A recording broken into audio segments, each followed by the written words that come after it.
ফজরের আজান দিচ্ছে চারিদিকে, পাখির কোলাহল। মিষ্টি সুরে যেন পরিবেশটা মুগ্ধ হয়ে উঠেছে। চারপাশটা এখনো আবছা আবছা অন্ধকার। জেলখানার ভেতরে কয়েদিখানার একটি ছোট্ট রুমে বসে আছে একটি ছেলে। কি যেন দেয়ালে একটা লিখছে। মুচকি একটা হাসি দিয়ে ফজরে আজান দেওয়ায় অজু করে নামাজে দাঁড়িয়ে পড়ে। নামাজ শেষ করে প্রতিদিনের মতো সেই পাগলের মতো দেয়ালে একের পর এক আঘাত করতে থাকে ছবির উপরে। আজকে প্রায় 5 বছর ধরে সে দেয়ালের উপরে যেই ছবি আঁকা আছে সেই ছবিটির উপরে আঘাত করে আসছে। প্রায় দেয়ালটাকে আঘাত করে ক্ষত করে ফেলেছেন, হাত কেটে রক্ত পড়ছে। ছেলেটির এরকম পাগলামতে কেউ তাকে ভয় কোনো কিছু জিজ্ঞাসা করে না। হ্যাঁ, জেলখানা। আজকে 5 বছর হলো সাকিব নামক এই ছেলে এসেছে কোনো এক কারণে। দেখতে দেখতে সব কয়েদিরা ঘুম থেকে উঠে যায়। কয়েদি নাম্বার 301। সাকিবের এরকম পাগলামো দেখে কয়েদিখানার ভেতরে বাকি সব যে কয়েদিরা আছে তারা থালা বাসন বাজাতে থাকে। কয়েদিখানার ভেতরে এরকম হইচই দেখে কয়েকজন পুলিশ এসে কয়েদিখানার 301 নাম্বার সাকিবকে থামায় এবং হাতে বেরি পায়ে গলায় দড়ি দিয়ে বেঁধে দেয়, যাতে সে পাগলামি করতে না পারে। কিছু সময় পর জেলার সাহেব এসে তার সামনে চেয়ার নিয়ে বসে পড়ে আর মৃদু কণ্ঠে বলে ওঠে, দেখো সাকিব, আমি জানি না তোমার সাথে কি ঘটেছে। তোমার সাথে যেটাই ঘটুক না কেন, এটা অন্যায় হয়েছে। আজকে 5 বছর হলো তুমি এই জেলে এসেছো। কেন জানি না তুমি এই ছবিটা কার এঁকেছো এবং এই ছবির উপরে কেনই বা আঘাত করছো। বছর কয় মাস যায়, দিন যায়, তারিখ যায়, তুমি সব কটা মাস, দিন, তারিখ, বছর লিখে রাখো এই দেওয়ালের পাতায়। তবে তোমার সাথে যাই ঘটুক না কেন, তোমার অতীতটা আমরা সবাই শুনতে চাই। তুমি একজন ম্যাজিস্ট্রেটের সন্তান হয়ে কি করে এরকম অন্যায় করতে পারো? আমার এটা বিশ্বাস হয় না মোটেও। তার উপর তোমার চাচা এত বড় একজন আইনজীবী। যাই হোক, তোমার জীবনের কাহিনীটা শেষবার আমরা শুনতে চাই, কারণ ছোট্ট একটা কাহিনীর মধ্যে লুকিয়ে থাকে হাজারো অজানা কাহিনী। এই বলে জেলার আর কোনো কথা না বলে হাতের ইশারা দেয় কনস্টেবল সাহেবকে। কনস্টেবল সাহেব সাকিবের গোলা এই বলে জেলার আর কোনো কথা না বলে হাতের ইশারা দেয় কনস্টেবল সাহেবকে। কনস্টেবল সাহেব সাকিবের গলা ও হাতে পায়ে বেড়ি খুলে দেয়। পরিবেশটা বেশ শান্ত। কয়েদিখানার ভেতরে সাকিব সহ আছে রাহাত আপন আলমগীর। রাহাত আলমগীর কোনো কথা বলে না, চুপচাপ দেখতে থাকে পরিবেশটা। রাহাত শহরের টোকাই মাস্তান, সে কাউকে খুন করতে দুবার ভাবে না। অর্থাৎ কন্ট্রাক্ট সিরিয়াল কিলার। টাকার বিনিময়ে কাজ করে সে। আর আপন, সে হচ্ছে শহরের আতঙ্কবাদী। শহরে টাকার বিনিময়ে সে আতঙ্ক সরিয়ে দেয়। বিভিন্ন বোম ব্লাস্ট ও খুনাখুনির মধ্যে জড়িত সে। সবশেষে আলমগীর। আলমগীর হচ্ছে শহরের শীর্ষ ও আন্ডারওয়ার্ল্ডের টপ সিক্রেট ইনফর্মার। সে টাকার বিনিময়ে এক দেশে তথ্য আরেক দেশে পাচার করে, যাকে বলে সাইবার ওয়ার্ল্ডের টপ হ্যাকার। এই তিনজনই যোগসূত্রে সাকিবের সাথে জেলে থাকে। তবে তারা সাকিবকে প্রচন্ড ভয় পায়, কেননা সাকিবকে তার সম্পর্কে তাদের বেশ কিছু ধারণা আছে। কারণ সাকিব ছিল একজন রাজনৈতিক নেতা। শহর ও দেশ এবং দেশের বাইরে ছিল তার বেশ পাওয়ার। চাইলে সে এখান থেকে 2 মিনিটের মধ্যে বেরিয়ে যেতে পারে, কিন্তু সে এটা কখনোই করবে না, কারণ সে আইনকে সম্মান করে। যেখানে শহরে তার মা একজন ম্যাজিস্ট্রেট, বাবা দেশ ও দেশের বাইরের কোটিপতি বিজনেসম্যান, চাচা বিশাল এক আইনজীবী, এর মধ্যে রয়েছে তার পাওয়ার। সাকিব চোখ বন্ধ করে বসে আছে। হঠাৎ কিছু বেইমান, প্রতারক, ধোঁকাবাজ, বিশ্বাসঘাতকের চোখের সামনে ছবি ভেসে আসতে মুচকে একটা হাসি দেয় সাকিব। তার এই হাসির অর্থ খুবই ভয়ঙ্কর। এই হাসির মানে হলো লুকিয়ে থাকা হাজারো কথা। হঠাৎ তার একজনের কথা মনে পড়তেই নিজের অজান্তেই তার চোখ থেকে দুফোঁটা অশ্রু গড়িয়ে পড়ে। সাকিবের চোখে পানি দেখে রাহাত আপন আলমগীর একে অপরের দিকে তাকিয়ে আছে। বেশ কিছু সময় নীরবতায় কেটে যায়। নীরবতা ভেঙে রাহাত বলে ওঠে, ভাই, আপনার চোখে জল মানায় না। আমি জীবনে অনেক খুন করছি, এবার না হয় আপনার জন্য বেশ কিছু খুন করব। আপনি শুধু আপনার জীবনের কাহিনী বলুন। এই কথা শুনে সাকিব, আপন, আলমগীর একে অপরের দিকে তাকিয়ে আছে। আপন ও আলমগীর তারাও একই কথা বলে, খুন খারাপি, হানাহানি, মারপিট, সন্ত্রাসী করবে। এবার না হয় জেল থেকে বের হওয়ার পর সাকিবের জন্য আরো বেশ কিছু করবে। সাকিব তিনজনের দিকে তাকিয়ে একটা মুচকি হাসি দেয়। তারা তিনজন সাকিবের দিকে তাকিয়ে আছে। সাকিব সে অতীতে ডুব দেয়। সাকিব বাবা মায়ের একমাত্র সন্তান। আমি পূর্বেই বলেছি যে সাকিবের মা একজন মস্ত বড় ম্যাজিস্ট্রেট, আর সাকিবের বাবা দেশ ও দেশের বাইরে একজন বিশ্বের ওয়ার্ল্ড টপ কোটিপতি বিজনেসম্যান। সাকিবের চাচা শহরের বিশেষ ও প্রধান আইনজীবী, তার চাচি গৃহিণী। এক পরিবারেই বসবাস করে তারা, যাদেরকে যৌথ পরিবার বলা হয়। বেশ সুখে কাটছে সাকিবের দিনকাল। সাকিব তার বাবার অফিসের পাশাপাশি রাজনীতি করে। গরিব দুঃখী মানুষের সহায়তা করাই তার প্রধান কাজ। সাকিবের একটা চাচাতো বোন আছে, তার থেকে 1 বছরের সিনিয়র। দেখতে বেশ মাশাল্লাহ, ধানা কাটা পরি। খুব ভালোবাসে সাকিবকে ইরা। দেখতে বেশ স্মার্ট ও মায়াবী। সে আমাদের গল্পের নায়িকা। তার বর্ণনা পরে দিচ্ছি। চলুন আগে সাকিবের বর্ণনা দিয়ে দিই। সাকিব দেখতে হিন্দি সিনেমার হিরোদের থেকে বেস্ট, স্মার্ট, হ্যান্ডসাম। শঠাম দেহ, 6 প্যাক বডি, উচ্চতা 7 ফুট 2 ইঞ্চি, উজ্জ্বল ফর্সা গায়ের রং, ধবধবে সাদা, দুধে হালতা গায়ের চামড়া। হ্যাঁ, আমাদের গল্পের নায়িকা ইরা। দেখতে ঘুলুমুলু, লাজুক লতা, দেখতে বেশ মায়াবী। ঠোঁটের নিচে লেগে আছে মুচকি একটা হাসি। উচ্চতা প্রায় 5 ফুট 7 ইঞ্চি, বেশ গায়ের রং, দুধে হালতা, উজ্জ্বল ফর্সা। তার গায়ের রং ধবধবে সাদা। যে দেখবে সেই প্রথম দেখায় প্রেমে পড়ে যাবে, কারণ তার মুখে লেগে আছে অসম্ভব মায়াবতী এক আভা। সাকিব শুয়ে আছে, অন্য দিক দিয়ে ইরা সাকিবকে খুঁজে বেড়াচ্ছে। সাকিবের আম্মু আসমা বেগমকে জিজ্ঞেস করে ইরা। আসমা বেগম বলে দেয় নিজের রুমে আছে। ইরা আর দেরি না করে দোতলার সিঁড়ি ভেদ করে সাকিবের রুমে প্রবেশ করে। কোনো কথা ছাড়াই ইরা খাটে উঠে সাকিবের গলা চেপে ধরে। হঠাৎ সাকিব নিঃশ্বাস নিতে কষ্ট হলে চোখ খুলে দেখে তার ইরা আপু গলা চেপে ধরে আছে। নিজেকে বাঁচানোর জন্য সাকিব দেয় এক ধাক্কা। ইরা গিয়ে ফ্লোরে হপ করে বসে পড়ে আর মুড়ে এক চিৎকার। সাথে সাথে বলে ওঠে, ও আম্মু গো, কোথায় গো? তোমার ছেলে আমায় মেরে ফেললো গো। মা গো, গেলাম গো। এসব বলছে আর কাঁদছে। কিছুক্ষণ পর আসমা বেগম মানে সাকিবের আম্মু আর ইরার আম্মু ড্রয়িং রুম থেকে চলে আসে সাকিবের রুমে, আর দেখে সাকিব বিছানার উপরে বসে আছে আর ইরা ফ্লোরে পড়ে কান্না করছে। এটা দেখে আসমা বেগম বলে ওঠে, একই ইরা, তুই নিচে কিভাবে পড়লি?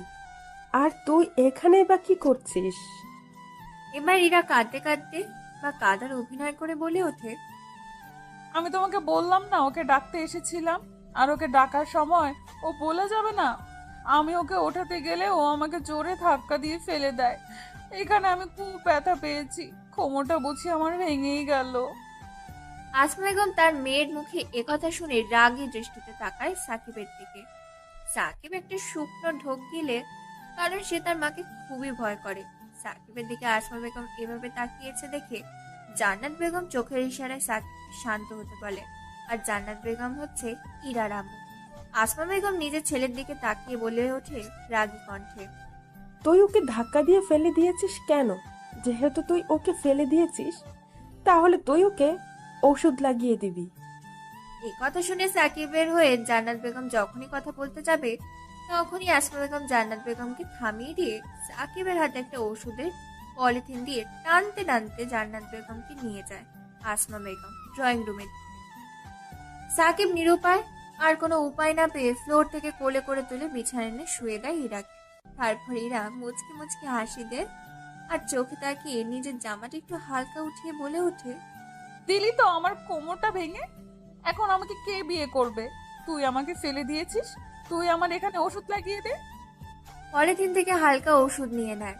সাকিব কোনো উপায় না পেয়ে ইরার কোমরে মালিশ করে দেয়। এটা দেখে ইরা বেশ মুচকি মুচকি হাসছে। তারপর সাকিব আর কোনো কথা না বলে ফ্রেশ হতে ওয়াশরুমে চলে যায়। ইরা চলে যায় তার নিজের রুমে রেডি হতে। ও হ্যাঁ, সাকিব ও ইরা একই ভার্সিটিতে পড়ে। ইরা এবার অনার্স 2য় বর্ষে পড়ে আর সাকিব পড়ে অনার্স 1ম বর্ষে। ইরা থাকে সাকিবের 1 বছর বা 6 মাসের ছোট। ইরা আর সাকিব দুজনে ভার্সিটি যাওয়ার জন্য নিচে আসে। তারপর আসমা বেগম ও জান্নাত বেগম তাদেরকে খাবার বেড়ে দেয়। আসমা বেগম ইরাকে ভাত খাইয়ে দিতে থাকে আর জান্নাত বেগম সাকিবকে। খাওয়া দাওয়ার পর্ব যে যার মতো করে বেরিয়ে পড়ে ভার্সিটির উদ্দেশ্যে। ভার্সিটিতে কড়া গলায় ইরা সাকিবকে বলে দেয় যাতে সে তার ক্লাসের বাইরে আড্ডা না দেয়। সাকিব চলে যায় তার বন্ধুদের কাছে আর ইরা চলে যায় তার বান্ধবীদের কাছে। সাকিব এই কলেজের প্রধান নেতৃত্বের ছাত্র দলের নেতা, তেমনই তার বিপরীত দল সোহাগ। সোহাগ তার থেকে সিনিয়র, আর সোহাগ ইরাকে পছন্দ করে। এটা ভার্সিটির সবাই জানে, কিন্তু ইরা কাউকে পাত্তা দেয় না। ইরা শুধু একমাত্র সাকিবকে ভালোবাসে, তবে সাকিব সেটা জানে না। এভাবে কাটছে তাদের দিনকাল। সাকিব বসে আছে, তখন তাদের বন্ধু মাসুদ ফোন করে বলে ওঠে, হ্যালো সাকিব, কোথায় আছিস? শহরে আজকে নতুন একটা গ্যাং এসেছে বিভিন্ন অস্ত্র পাচার ও হীরা পাচার করতে, আর এই গ্যাংয়ের লিড দেবে সোহাগ। ও আইসি, ঠিক আছে, আসতে দে। ব্যান্ড বাজিয়ে দিব।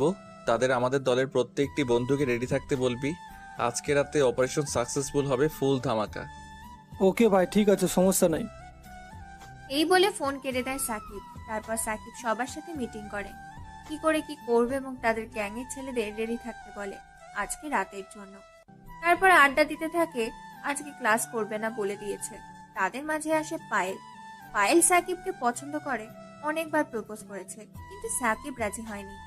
তার এক কথা, সে প্রস্তাবে রাজি না। আঠার মতো লেগে আছে পায়েল তার জীবনের সাথে। অন্যদিকে ইরা তার বান্ধবীদের সাথে আড্ডা দিচ্ছে। মাফি বিপাশা আসা।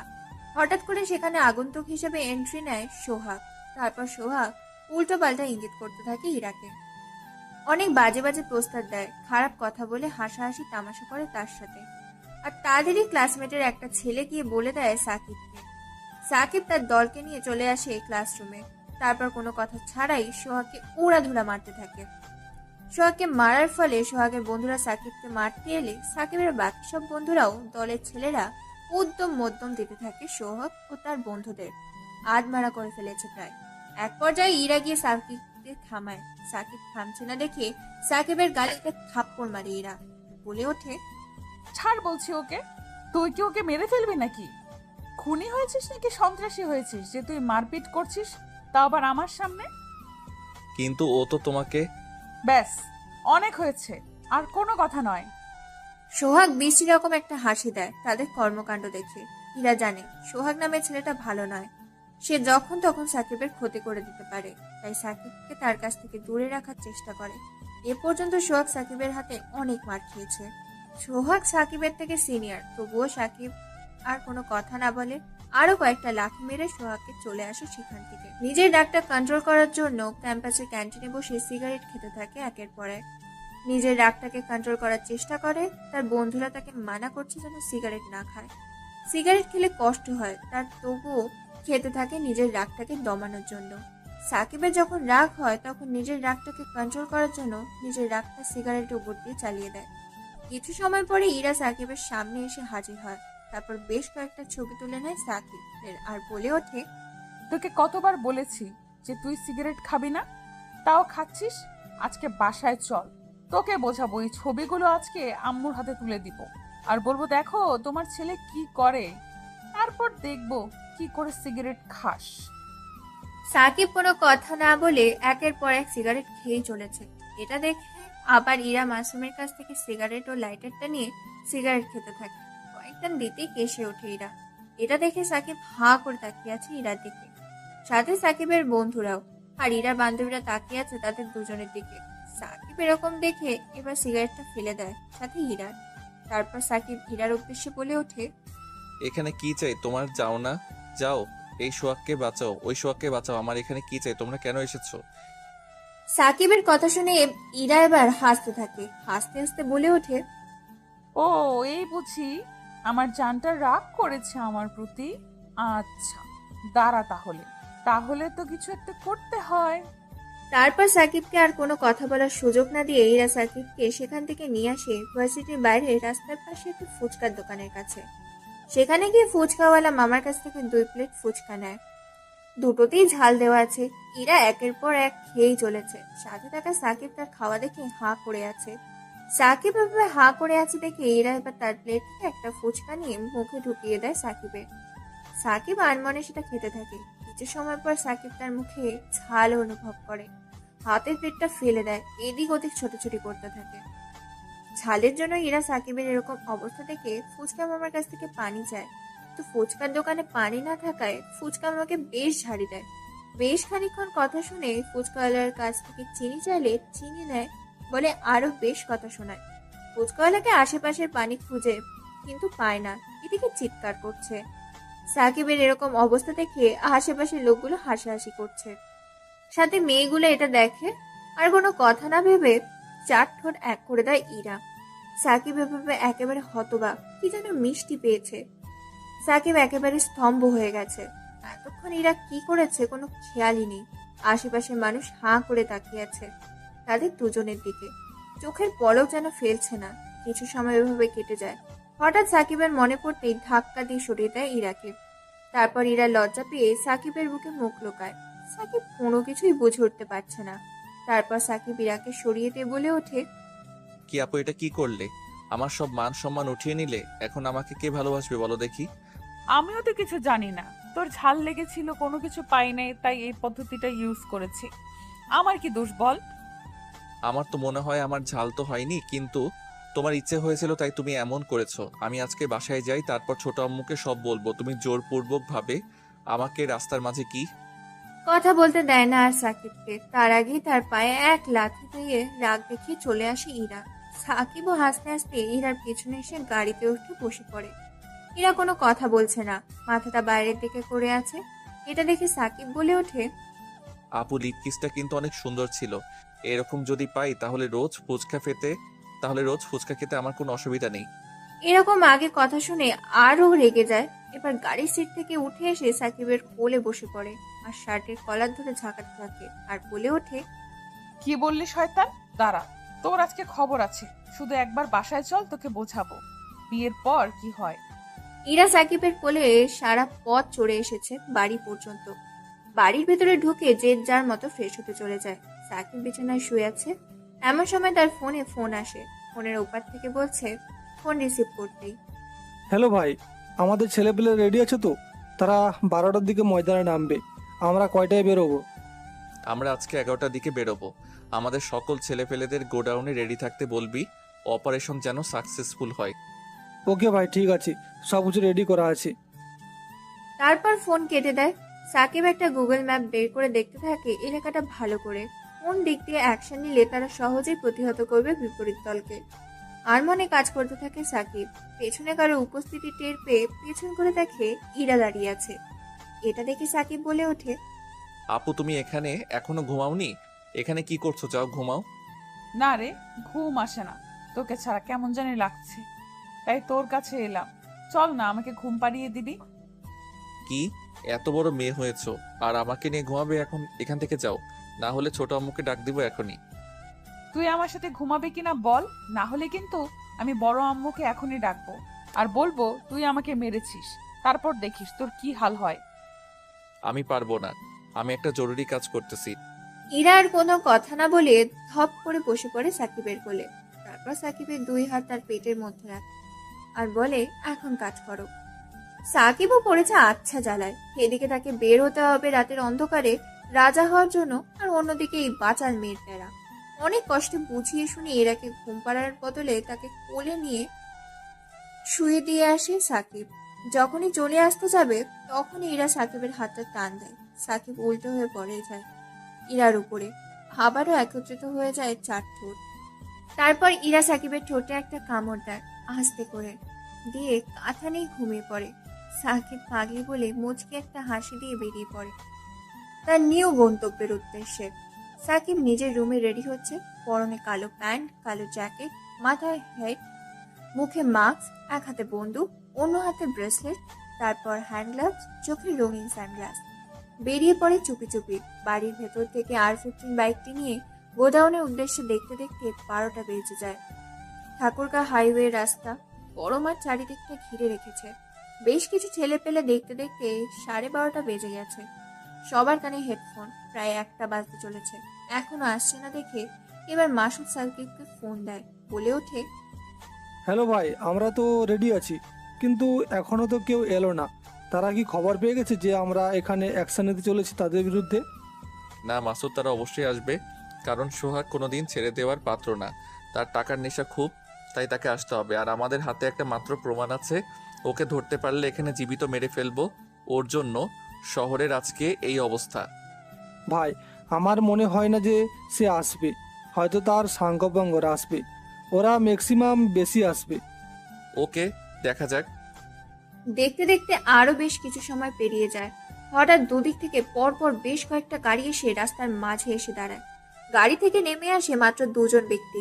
সাকিবরা ভেবেছিল হয়তো বেশ বড় একটা গ্যাং আসবে, কিন্তু সেটা না, এসেছে মাত্র দুজন। এটা দেখে বেশ অবাক হয়েছে সাকিবরা। গাড়ি থেকে দুজন নেমে আসে, একজন জব্বার আর একজন জাবেদ। চারিদিকে বেশ অন্ধকার জমেছে। আকাশের আবার আজকে তারার মেলা, চাঁদের মেলা, জ্যোৎস্না। রাতের মেলার চারদিকটা অনেক ফটফটে আবছা আবছা অন্ধকার। জব্বার হলো শহরের কুখ্যাত সন্ত্রাসী, আর জাবেদ হলো সোহাগের ডান হাত। সোহাগের কথা মতো কাজ করে এই জাবেদ। দেশের সন্ত্রাসী ও টাকার বিনিময়ে কাজ করে তারা। দুজনের মুখোমুখি এসে দাঁড়ায় আর বলে ওঠে, পুরো 15 লক্ষ টাকার মাল আছে, আর তোর ভাই সোহাগকে বলে দিবি মালটা যেন ভালো করে সাপ্লাই করে, আর আমার নামটা যেন প্রকাশ না হয়, না হলে তুইও বাঁচবি না আর তোর বসও বাঁচবে না। আমাদেরকে মারবি তুই? শোন, তুই কিন্তু এখন বর্তমানে সিংহের গয়ে আছিস, আর এই সিংহ একবার থাবা মারলে চিরতরে শেষ। আর এই জাবেদ যা বলে তাই করে, কথার কোনো নড়চড় হবে না। বলে দিয়েছি যখন, তখন হবে না। Good bye. এই বলে যখনই জাবেদ আর জব্বার দুজন দুজনের গাড়িতে চলে যাবে, তখনই পরপর চারদিক দিয়ে বেশ কয়েকটা বুলেট এসে তাদের গাড়ির টায়ারগুলো পাঞ্চার করে দেয়। হঠাৎ এমন হওয়াতে জাবেদ আর জব্বার কোনো কিছু বুঝে উঠতে পারে না। পালাতে চেষ্টা করলে পালাতে পারে না। চারিদিক দিয়ে ঘিরে ফেলে সাকিবের দলবল। জব্বার চিনে ফেলেছে সাকিবকে, জাবেদ চিনে ফেলেছে সাকিবকে। সাকিবের হাতে একবার ধরা পড়েছে মানে মৃত্যু নিশ্চিত।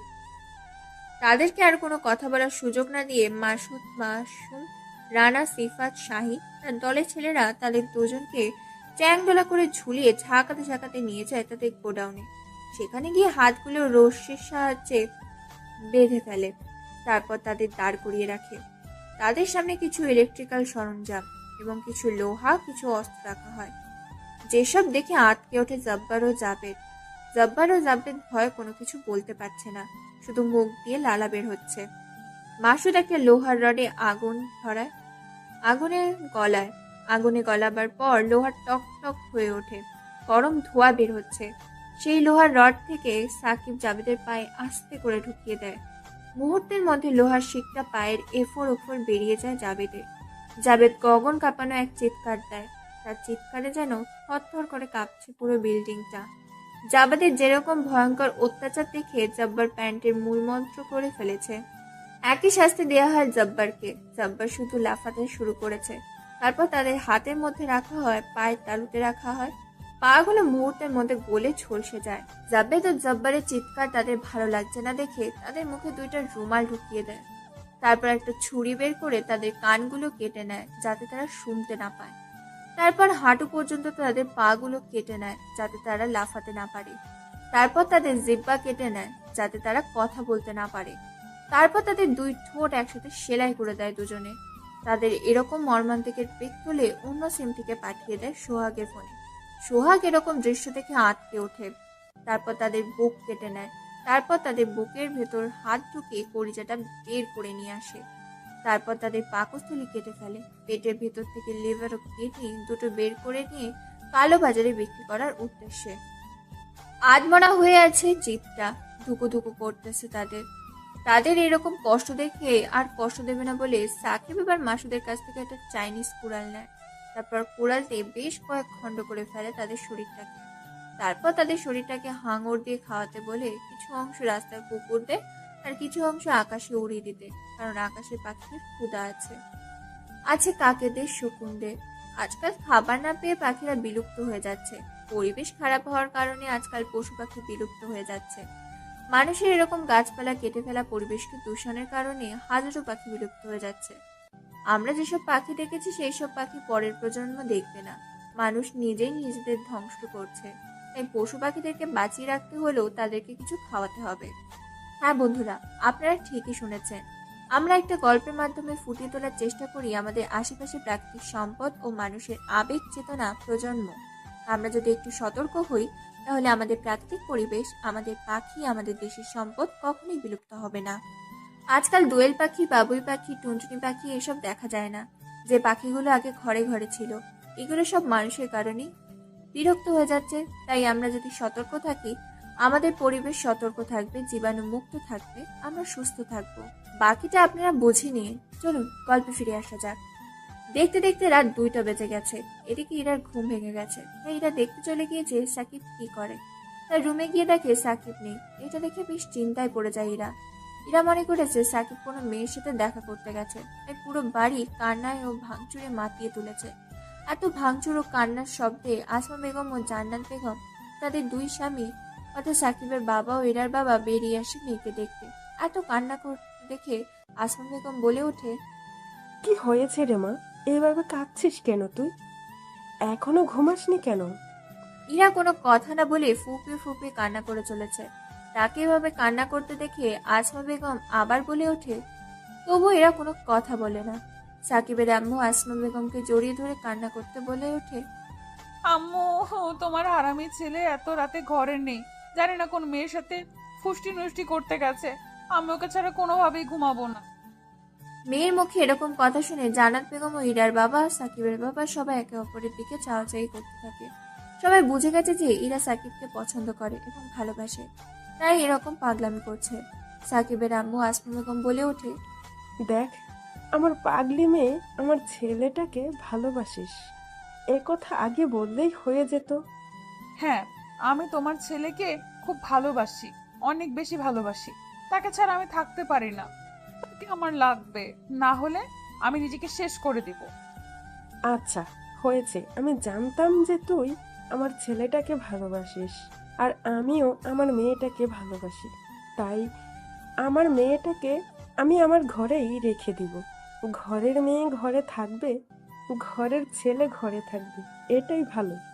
তুই তোর ঘরে যা, সাকিব আসলে ওকে আমি আচ্ছা করে বকে দেব, তোর রুমে পাঠিয়ে দিব।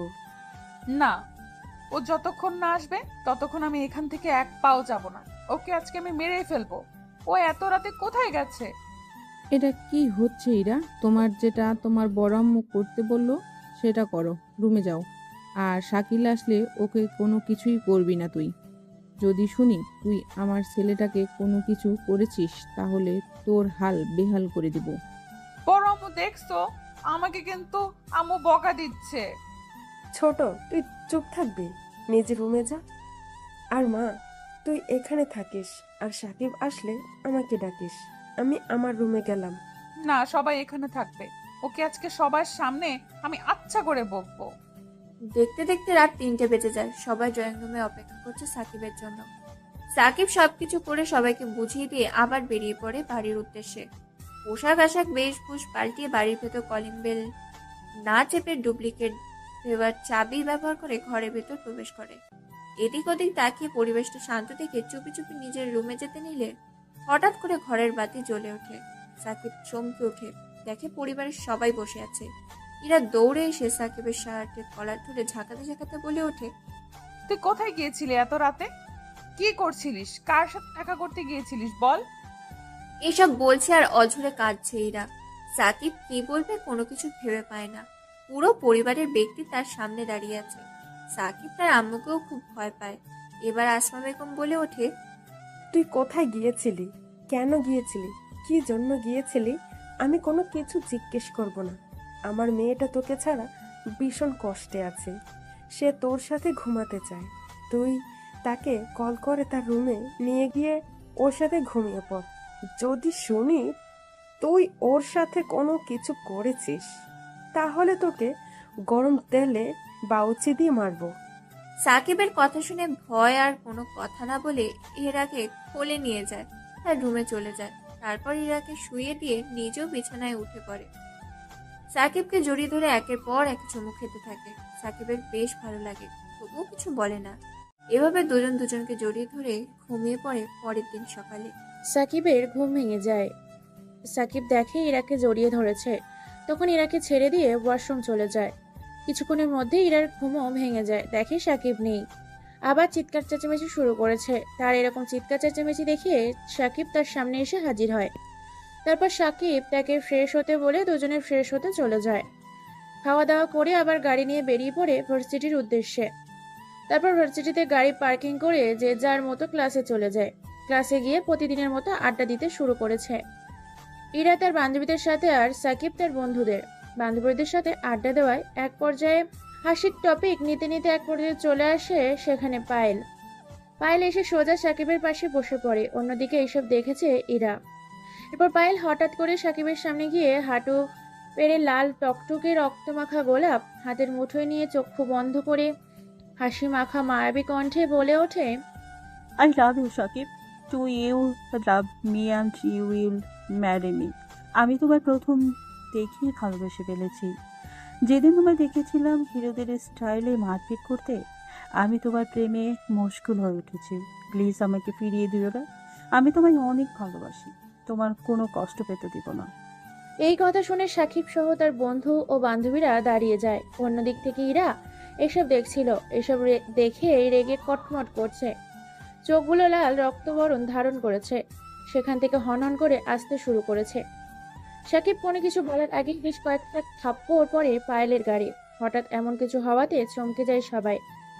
পায়েল এতগুলো থাপ্পড় খেয়ে বেশ কয়েক হাত দূরে গিয়ে পড়ে যায় ছিটকে। সবাই তাকিয়ে দেখতে পায় থাপ্পড়গুলো মেরেছে তাদেরই সিনিয়র ইরা। সবাই হা করে তাকিয়ে আছে ইরার দিকে। পায়েল এতগুলো থাপ্পড় খেয়ে এক দৃষ্টিতে তাকিয়েছে সাকিবের দিকে। মায়াবী চেহারা দিয়ে সাকিবের কোনো কিছুই বলার আগেই সাকিবের গালে আরো বেশ কয়েকটা থাপ্পড় দেয় ইরা আর বলে ওঠে, ওর সাহস কি করে হয়? ও তোকে প্রপোজ করে? ও জানে না তুই শুধু আমার, আমি তোকে ভালোবাসি। ওকে আজকে আমি মেরে ফেলবো। ওর কত বড় সাহস আমার কলিজার ভাগ বসাতে এসেছে। আর তোকে আমি বাসায় চল, দেখাচ্ছি তোকে। এইসব বলে আরো কয়েকটা থাপ্পড় বসিয়ে দেয় পায়েলের গাড়ে। আরো বেশ কিছু থাপ্পড় দিতে যাবে, তার আগেই ধরে ফেলে সাকিব। সাকিব ইরাকে থামানোর চেষ্টা করছে। কলেজ ক্যাম্পাসে এরকম হইচই ও হাঙ্গামা দেখে প্রিন্সিপাল বেরিয়ে আসে, সাথে সোহাগও বেরিয়ে আসে। তারপর প্রিন্সিপাল সবটা শুনে মিটমাট করে দেয়। তাদের মধ্যে থেকে প্রিন্সিপাল এইসব শুনে পুরোনো দিনের একটা কথা মনে পড়ে যায় আর ভাবতে থাকে তার প্রতিশোধ নেওয়ার পালা এইবার এসে গেছে। প্রিন্সিপাল মনে মনে ছক কষতে থাকে কি করে তার প্রতিশোধের আগুন নেভাবে। এদিকে সোহাগও কিছু একটা ভাবছে মনে মনে। অন্যদিকে পায়েল এতগুলা ছেলে মেয়ে ও শিক্ষকদের সামনে অপমান হয়ে বেশ কষ্ট পায়, সাথে প্রতিশোধ নেবে চিন্তা ভাবনা করে সে। তারপর সাকিব ও তার বন্ধুরা এবং ইরার বান্ধবীরা সাথে সাকিব ও ইরাকে নিয়ে কলেজ ক্যাম্পাস থেকে বেরিয়ে আসে। সবাইকে বিদায় দিয়ে সাকিব ইরাকে নিয়ে ভার্সিটি থেকে চলে আসে বাড়িতে। তারপর একের পর এক জিনিস ভাঙচুর করতে থাকে ইরার এরকম অবস্থা দেখে আসমা বেগম আর জান্নাত বেগম জিজ্ঞেস করতে থাকে কি হয়েছে, কিন্তু কোনো কিছুই না বলে ভাঙচুর করতে থাকে। এক পর্যায়ে সাকিব ইরাকে জড়িয়ে ধরে, তারপর ইরা শান্ত হয়। সাকিবের বুকে মাথা গুঁজে দিয়ে ইরা হাও মাও করে কান্না করতে থাকে। ইরাকে শান্ত করার জন্য তার রুমে নিয়ে যায়। তারপর ইরাকে নিয়ে বিছানায় শুয়ে পড়ে। সাকিব নিজের বুকে জড়িয়ে ধরেই রাখে, কিছুক্ষণের মধ্যে ঘুমিয়ে যায়। তারপর ইরাকে কাঁথা টেনে দেয় তার শরীরের উপর দিয়ে। তারপর তার রুম থেকে চলে আসে। ড্রয়িং রুমে শায়লা বেগম ছেলেকে দেখে কি হয়েছিল জিজ্ঞেস করে। সাকিব প্রথম থেকে শেষ পর্যন্ত কলেজে ঘটে যাওয়া বিষয়গুলো সব খুলে বলে। আসমা বেগম তাদের খুব শীঘ্রই বিয়ে দিবে বলে সিদ্ধান্ত নেয়। আর আজকে সাকিবের বাবা ও চাচা আসলে এই বিষয়ে তাদের সাথে শেয়ার করবে, কারণ দিন দিন ইরার পাগলামা বেড়েই চলেছে। এরই মধ্যে ইরার ঘুম ভেঙে যায়। অনেক কষ্টে তাকে বুঝিয়ে শুনিয়ে বাড়িতে রেখে বাড়ির বাইরে বের হয়।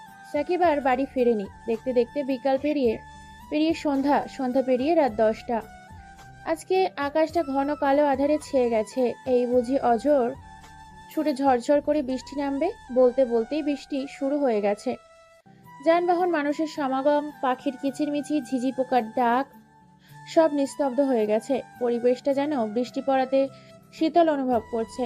আকাশে মেঘের সাথে বিদ্যুৎ চমকাচ্ছে, ভীষণ রকম বিকট আওয়াজে গর্জন করছে। অন্যদিকে প্রিন্সিপাল, শহরের মেয়র, কলেজের রাজনৈতিক বিপরীত দলের সোহাগ এবং অপমানিত কলেজের পায়েল এবং আন্ডারওয়ার্ল্ডের টপ সিক্রেট ক্রিমিনাল ভিক্টর, যার ডায়লগ একটাই, মাথা আমার নেই, চুল করি না আমি কোনো ভুল। এই ডায়লগটা একবার দেয় তো পুরো শহর কাঁপিয়ে দেয়। তাদের সাথে মিলিয়েছে কলেজের প্রিন্সিপাল, শহরের মেয়র, অপমানিত পায়েল এবং রাজনৈতিক বিপরীত দল সোহাগ। একটা পরিত্যক্ত বাড়ির ড্রয়িং রুমে বসে আছে 4 জন মিলে, ল্যাপটপের সামনে রাখা। ল্যাপটপের ওপার পাশে ভিক্টর আছে এবং ভিক্টরের সাথে কন্ট্যাক্ট করেছে এই 4 জন।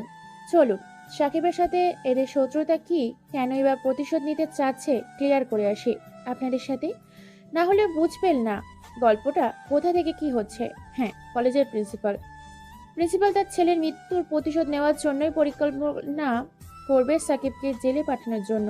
অর্থাৎ প্রিন্সিপালের ছেলে গরিব বাবার এক মেয়ে নৃশংসভাবে রেপ করেছিল, আর ওই কেসটা দায়িত্ব পড়েছিল আসমা বেগম অর্থাৎ সাকিবের আম্মুর হাতে। প্রিন্সিপাল সাকিবের আম্মুকে 1 কোটি টাকা দিতে চেয়েছিল, কিন্তু সাকিবের আম্মু রাজি না হওয়াতে প্রিন্সিপালের ছেলের ফাঁসি হয়। রায় শোনায় প্রিন্সিপাল এই শোকে বেশ কিছু মাস ভার্সিটিতে আসেনি, আর আসমা বেগম ছেলেকে জেলে পাঠিয়ে তার প্রতিশোধ নেবে। এইদিকে সোহাগ হচ্ছে কলেজের বিপরীত দলের নেতা। সে সবসময় কলেজের হাঙ্গামা, র্যাগিং এবং বিভিন্ন দুর্নীতিতে যুক্ত আছে। সাকিব থাকায় সে এসব করতে পারছে না। আর তখন সোহাগ ইরাকে ভালোবাসে, কিন্তু সাকিব থাকায় ইরা সোহাগকে ভালোবাসে না, এই জন্য সেও প্রতিশোধ নেবে। শহরের মেয়র, যে কিনা শহরের রক্ষা কথা, সেই হয়ে গেছে রক্ষার বদলে ভক্ষক। সাকিব আসমা বেগমের সন্তান, মেয়র সেটা জেনে গেছে। মেয়রের চোরা কারবারির মাল পুলিশ ধরেছিল এবং তার কেস কোর্টে তোলা হয়, আর সে দায়িত্ব আসমা বেগমের ওপর পড়ে এবং 2 বছরের জন্য থানায় আটকে রাখা হয় মেয়রকে, এবং তার সব সম্পত্তি ও কালোবাজারি সরকারের হাতে তুলে দেয়। এই জন্য সাকিবের ওপর প্রতিশোধ নেবে, আর আসমা বেগমকে নিঃস্ব করার জন্য প্রতিশোধ নেবে। পায়েল হচ্ছে পাগল প্রেমিকা। পায়েল সাকিবকে খুব পছন্দ করে, জানি না ভালোবাসে কিনা। ইরা ভরা কলেজের মাঠে এক অপমান করেছে, তার এই অপমান সহ্য করতে না পেরে পায়েল এই 3 জনের সাথে হাত মিলিয়েছে প্রতিশোধ নেবে বলে সাকিবের কাছ থেকে। সর্বশেষে রয়েছে ল্যাপটপের ওপাশে ভিক্টর। ভিক্টর হচ্ছে কুখ্যাত সন্ত্রাসী আন্ডারওয়ার্ল্ডের। সে দেশের বাইরে থেকে দেশের ভিতরে বিভিন্ন অপরাধমূলক কাজ করে। তার কাজে অনেকবার বাধা দিয়েছে সাকিব। সে দেশে থাকার সেসব কাজ করতে পারে না, ব্যবসায় তার লস হয়। তাই এদের সাথে হাত মিলিয়ে এর সাথে সাকিবকে শেষ করে দেওয়ার জন্য এই হচ্ছে তাদের পরিকল্পনা করতে বসে গেছে পায়েল। বলে ওঠে, ওইরা সবার সামনে আমাকে কলেজে থাপ্পড় মেরেছে, এর প্রতিশোধ আমি নেবই। আমার কাছে একটা দারুণ পরিকল্পনা আছে মেয়র সাহেব, এবং আমাদের সাথে আছে ভিক্টর সাহেব। আমাদের একটা চালে পুরো তাদের পরিবার ধ্বংস হয়ে যাবে। সাথে ওই আসমা বেগম নিজের আপনজন হারানোর কেমন ব্যথা হয় সেটা অনুভব করবে। এক কথায় আমাদের একটা পরিকল্পনায় তাদের পুরো পরিবারটাই ভেসে যাবে। কিন্তু পরিকল্পনাটাই বা কি? তুমি কি এমন করতে চাইছো যেটা দিয়ে পুরো পরিবার শেষ? শোন তাহলে, পরিকল্পনাটা হচ্ছে শেষবারের মতো পায়েল, তুমি গিয়ে ওকে একটা কথা বলার জন্য একা ডাকবে একটা রুমে কিংবা বাথরুমে। তারপর নিজের শরীরের জামা এমন অবস্থা করবে নিজের যাতে দেখে তোমাকে মনেই হবে তোমাকে জোরপূর্বকভাবে ধর্ষণ করার চেষ্টা করা হয়েছে। তারপর শুরু করব আমরা আমাদের নাটক। এই নাটকেই ও জেলে, আর রায় দেবে আসমা বেগম, আর ফেঁসে যাবে সে আমাদের মিথ্যা ষড়যন্ত্রের জালে। আর নিশ্চয়ই বোঝাতে হবে না কি করতে হবে। তারা 5 জনই বুঝে যায় কি করতে হবে। উপর থেকে তাদের সকল রকম আইনি সাহায্য দেবে এবং রাজনৈতিক সাহায্য দেবে ভিক্টর। তারা তাদের মতো বেরিয়ে পড়ে পরের দিন ভার্সিটিতে নতুন এক ধামাকা করবে বলে। এইদিকে দেখতে দেখতে রাত 12টা বেজে গেছে। চারিদিকে পানির বৃষ্টির শব্দে চারদিকটা থই থই করছে। বৃষ্টির আওয়াজে পরিবেশটা বেশ অন্ধকার। সাকিবের দল রাস্তার মাঝখানে গাছের নিচে বেঁধে ফেলে 2 লোককে, হাকিম ও রিয়াদ। এরা সুদের ব্যবসা করে, মানুষের কাছ থেকে চক্রবর্তী সুদ খেয়ে তাদের রক্ত চুষে খায় এবং তাদের টাকা পরিশোধ করতে না পারলে তাদের সম্পত্তি জোরপূর্বকভাবে তাদের কাছ থেকে নিয়ে নেয়।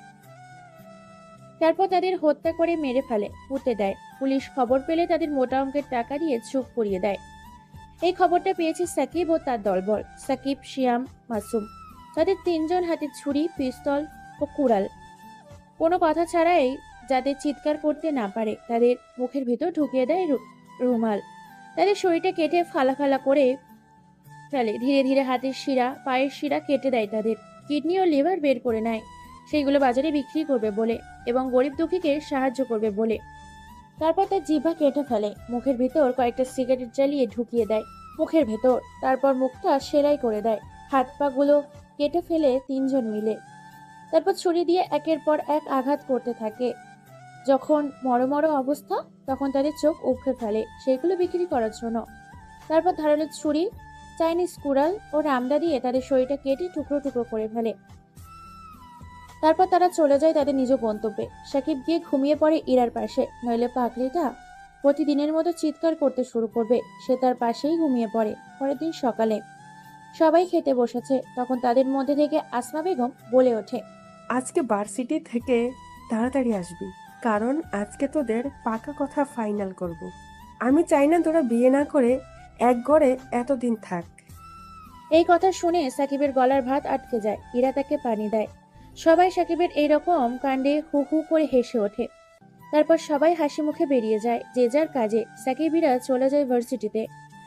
আজকে কেন জানি না ভার্সিটির পরিবেশটা থমকে আছে, কি যেন হতে চলেছে। এইদিকে ইরার মনটা খসখস করছে। আসমা বেগমও মনটা কেমন যেন আনচান আনচান করছে। কেউ কোনো কিছুই বুঝতে পারছে না। ইরা চলে যায় তার বান্ধবীদের সাথে আড্ডা দিতে। আড্ডা দিচ্ছে মাফি, বিপাশা, আশা। অন্যদিকে আড্ডা দিচ্ছে মাসুম, মাসুদ, সাকিব, রিয়াদ, রাজ, সৌভিক, শাওন, ইয়াজ, তৌফিক। এরা সবাই সাকিবের বন্ধু। সবাই আড্ডা দিচ্ছে একসাথে। তখনই তাদের আড্ডার মাঝে উপস্থিত হয় পায়েল। পায়েল এসে বলে ওঠে, সাকিব, আমার সাথে চলো না, তোমার সাথে আবার শেষবারের মতো কিছু কথা আছে, হয়তো আর দেখা হবে না। সাকিব কোনো কথা বলে না। পায়েল বারবার তাকে যেতে বলছে। সাকিব কোনো কিছু বলছে না। এটা দেখে মাসুম বলে ওঠে, ভাই ও যেহেতু বলছে অনেকক্ষণ ধরে, তাহলে তোর ওর কথাটা শোনা দরকার আছে। যা শুনে আয়, আমরা তো এখানে আড্ডা দিচ্ছি। তারপর পায়েল সাকিবকে নিয়ে চলে যায় দোতলার রুমে। রুমটা বন্ধ ছিল, নিস্তব্ধ। তেমন এদিকে কেউ আসে না। রুমের মধ্যে দুজনেই ঢুকে। হঠাৎ করেই দরজা আটকে দেয় পায়েল। তারপর পায়েল নিজের জামা কাপড় ছিঁড়ে ফেলে, শরীরের চুলগুলো এলোমেলো করে দেয়, যাতে তাকে দেখে মনে হয় কেউ জোরপূর্বক ভাবে তাকে ধর্ষণ করার চেষ্টা করেছে। পায়েল সাকিবকে জড়িয়ে ধরে চিৎকার করতে থাকে। বেশ কিছু সময় এভাবে কেটে যায়। হঠাৎ এত কারো চিৎকার শুনে প্রিন্সিপাল সোহাগ চলে আসে তাদের কিছু ছেলেপুলে ও মেয়েকে নিয়ে। তাদের দরজা ভেতরে ঢুকে যা দেখে, তাদের সবাই মারধর করতে থাকে সাকিবকে। সাকিবের বন্ধুরা এসে সবাইকে থামায়। সেখানে চলে আসে ইরা ও তার দুই বান্ধবী। পায়েল ইরাকে দেখে দৌড়ে গিয়ে জড়িয়ে ধরে কান্না করতে থাকে আর বলে ওঠে, আপু, এই জানোয়ারটার হাত থেকে আমাকে বাঁচাও। ও আমাকে নষ্ট করতে চেয়েছিল। প্লিজ আপু, আমাকে বাঁচাও। ইরা কোনো কিছুই বুঝে উঠতে পারছে না। সাকিবের প্রতি তার ঘৃণা জন্মাতে শুরু করেছে তার মনে। কেননা পায়েল যা অবস্থা তাতে দেখেই বোঝা যাচ্ছে সাকিব তার সাথে এমন করেছে। পায়েল আবার বলে ওঠে, আপু, আমিও কি শেষবারের মতো ওর কাছে মাপ চাইতে এসেছিলাম, কিন্তু সে আমার সাথে এসব করবে আমি কোনো দিন ভাবতে পারিনি। তুমি ঠিকই বলেছিলে আপু। ইরা কোনো কথা না বলে পরপর বেশ কয়েকটা থাপ্পড় লাগিয়ে দেয় সাকিবের গালে। সবার সামনে প্রিন্সিপাল ফোন করে শায়লা বেগমকে, অর্থাৎ সাকিবের পুরো পরিবারকে ফোন করে ভার্সিটিতে আসতে বলে। সাথে পুলিশ এসেছে। সাকিব বলে ওঠে, আপু বিশ্বাস করো, আমি এসব করিনি। ও আমাকে ইচ্ছে করে রুমে বন্ধ করে নিজের এসব করেছে। আমি ওর সাথে কোনো কিছু করিনি, আমাকে বিলিভ করো তোমরা। সাকিব এইসব বলছে আর সবার হাতে পায়ে ও ধরছে আর বলছে কাঁদতে কাঁদতে। কেউ তার কথা শুনে না। অবশেষে আর সহ্য করতে না পেরে ইরা আরো বেশ কয়েকটা থাপ্পড় লাগিয়ে দেয় ও বলে ওঠে, চুপ জানোয়ারের বাচ্চা, কি দোষ ছিল আমার ভালোবাসায়? আমি তো শুধু তোর কাছ থেকে একটু ভালোবাসাই চেয়েছিলাম, তার বিনিময়ে তুই এটা আমাকে দিলি। তোরা আসলে সব ছেলেগুলো খারাপ। তোর যদি এত শরীরের চাহিদা ছিল তাহলে আমাকে বলতে পারতি, আমি আমার সবটুকু উজাড় করে দিতাম তোকে। তবু তুই এটা কেন করলি? এইসব বলছে আর অঝরে কাঁদছে। কাঁদতে কাঁদতে আসমা বেগমকে জড়িয়ে ধরে ইরা। আসমা বেগম পুলিশের উদ্দেশ্যে বলে ওঠে, পুলিশ অফিসার, এরকম ধর্ষককে সমাজে রাখা খুব রিস্ক। আপনি ওকে জেলে নিয়ে যান। আসমা বেগমের মুখে সাকিব এই কথা শুনে বিশাল রকমের একটা ইলেকট্রনিক্যাল শক খায়। নিজের মা হয়ে কি করে নিজের সন্তানকে পুলিশের হাতে তুলে দিচ্ছে, তাও আবার নিজের মুখে বলছে যেন তাকে নিয়ে যাওয়া হয় জেলখানার ভিতর। এটা শুনে একেবারে হতবাক, গলার ভাষা হারিয়ে ফেলেছে। তবুও গলা ফাটিয়ে চিৎকার করে শেষবারের মতো বলে ওঠে, ওয়েট, পুলিশ অফিসার, তোমরা খুব পস্তাবে নিজের ছেলেকে বিশ্বাস না করে। আর এই তোমার ভালোবাসার মিস ইরা, আরে তুমি তো ভালোবাসাই চেনো না। যার ভালোবাসার প্রতি কোনো বিশ্বাস নেই সে ভালোবাসবে আমাকে? সত্যিটা একদিন সবার সামনে আসবে, সেদিন হাজার আফসোস করলেও আমাকে পাবে না। সাকিবের আর কোনো কথা বলতে না দিয়ে টেনে হিঁচড়ে পুলিশ অফিসার নিয়ে যায় গাড়িতে থানার উদ্দেশ্যে। ইরা এক দৃষ্টিতে তাকিয়ে আছে, চোখের পানি ফেলছে। পরিবেশটা শান্ত হলে সবাই যে যার মতো বেরিয়ে যায়। এদিকে পায়েল, সোহাগ, প্রিন্সিপাল চোখের ইশারায় সাকসেস বলে। তারপর অট্টহাসিতে মেতে ওঠে তিনজন। 2 দিন পর, এই 2 দিনে সাকিবকে অনেক টর্চার করা হয়েছে তার মুখ থেকে স্বীকার করানোর জন্য যে সে এসব করেছে, কিন্তু সে একই কথা বলেছে সেসব কিছুই করেনি। এই 2 দিনে ইরা নিজের অবস্থা বেহাল করে ফেলেছে, চোখ মুখ ফুলিয়ে ফেলেছে। আজকে কোর্টে সাকিবকে তোলা হবে।